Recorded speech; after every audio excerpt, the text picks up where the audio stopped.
Hello everybody! Today I'm going to do another book which is the best-selling story of friendship and love. And the writer is e.b.white, Elvin Brooks White.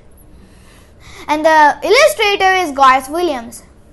The illustrations are really beautiful and pretty. And this is a puffin book and its name is Charlotte's Web. Now I have told you the illustrator, writer and which book is it.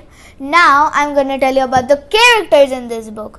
First, Charlotte, Wilbur, Friend, the little girl of the Arabelles, Miss and Mr. Arabelle, Wilbur the pig, Charlotte the spider, Avery the son of Mr. and Mrs. Arabelle, Mr.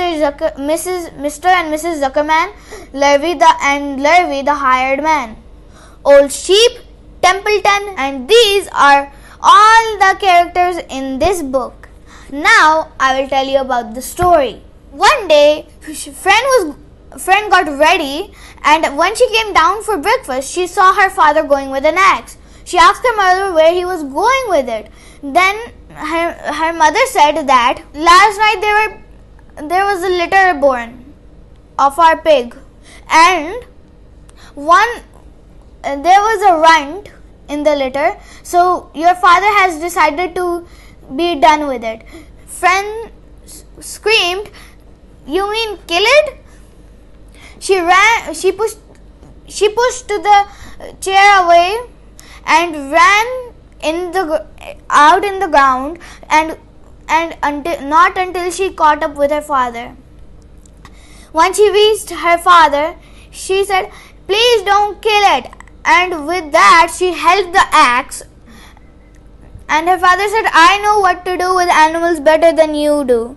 It's a runt and it will not do anything to us." Then Friend said, "If I were born little, you would have killed me, right?" So, after her father got touched by those words, he felt like he was about to cry himself. Then he said, "Of course not." Then he let it go.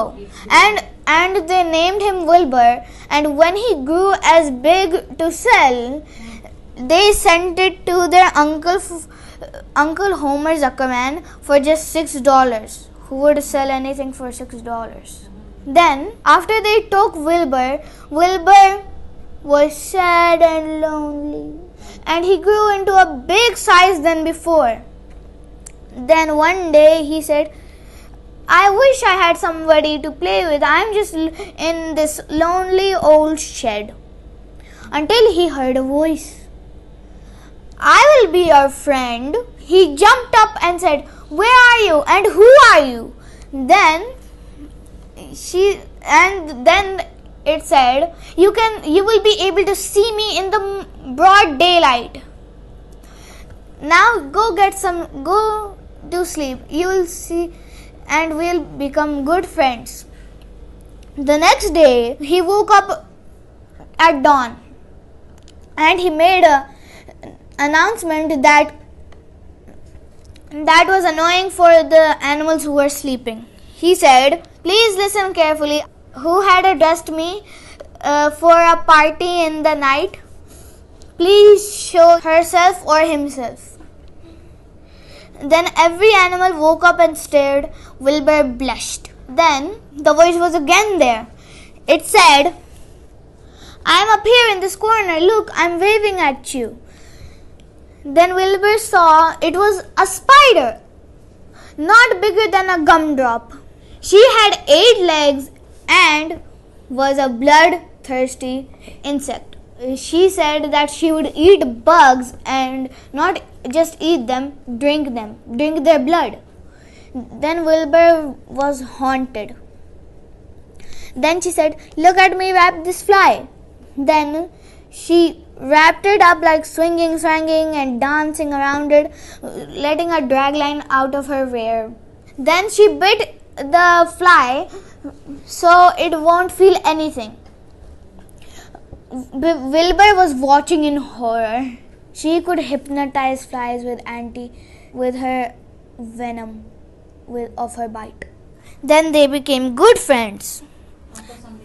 After some days, the old sheep came and told Wilbur, "Don't you know, winter, you're going to get killed and be eaten?"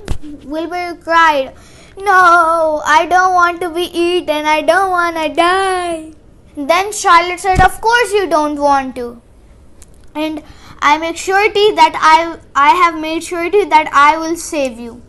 Then, after many days of head being standing on her head for the blood to run inside her brain, she got an idea.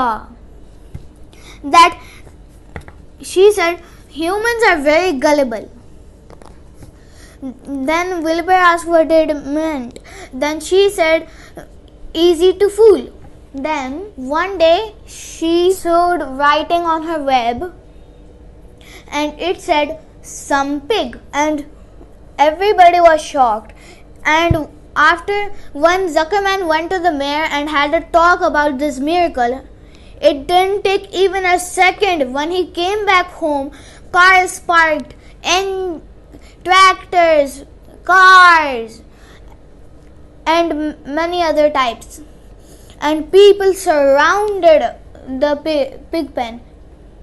And Fen was happy to see everybody admire Charlotte and Wilbur. After a few days, it happened again, and this time it was written terrific. And the same happened again, and the third time she wrote radiant, and the fourth and last time she did it in the fair when she was really weak and she couldn't go for more days. Then her last word was humble. And she had written all these things on her web, and when the Zuckermans and Arables came, they were very happy when they saw the miracle happened again. But until that happiness faded away. Then they decided not to kill Wilbur, but then their saddened took over the happiness. I will tell you one thing. Their friendship was so pure that Charlotte saved her life, and this is my favorite page of the book, and I will read it to you right now. "Why did you do all of this for me?" he asked. "I don't deserve it. I've never done anything for you." "You have been my friend," replied Charlotte, "and that is itself is a tremendous thing. I wove my webs because I liked you. After all, what's life anyway? We're born, we live a little while, and we die." So this was their friendship, pure and of love, and it always grew again and again because Charlotte made an egg sac, but when they hatched, only 3 left at the barn, one's name was Joy, 2 was named Arena, and 3rd was named Niley. And all alone in the fair, poor Charlotte, the main character, passed away. And Wilbur was so sad that he couldn't bear his sadness. But he still had new friends at the barn, who were three spiders who stayed with Wilbur, who liked him, and the others went to the updraft of worm. And and Charlotte had laid 514 eggs. All of them hatched, only 3 left, and the rest went away. So this story is about true friendship and love. This writer has written 2 more stories, which is Stuart Little, which there is a movie, and The Trumpet of the Swan. So see you in the next video when I do the other books. Bye.